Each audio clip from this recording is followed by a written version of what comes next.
अहो, तुमचा सगळा पसारा आवरा आणि आत बसा. सगळ्या बायका येतीलच आता. राधा काकूंना बोलावलंस ना, आपल्याकडे काम करतात त्या.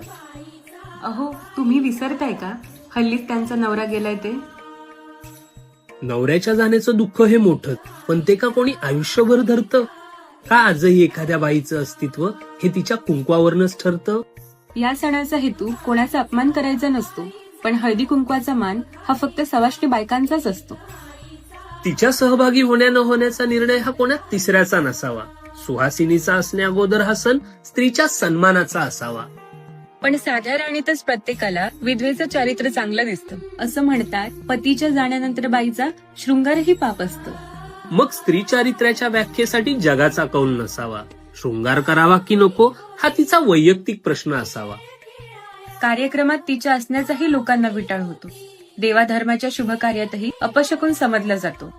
विधवा सधवा समान हा विचार प्रत्येकानेच मनी धरावा. फक्त हळदी कुंकवापुरता नको, तर आयुष्यभर स्त्री जन्माचा सन्मान देखील करावा. समानतेच्या ह्या गोष्टी फक्त टीव्ही सिरियल मध्येच घडतात. प्रथेची चौकट ओलांडणाऱ्या बाईला समाजात हजारो नावे पडतात. मग नवऱ्याच्या जाण्याने बदललेलं आयुष्य फक्त स्त्रीनेच का जगावं?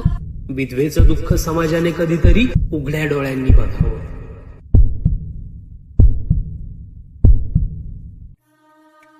काय ग, तू कुठे चाललीस? राधा काकूंना बोलवायला.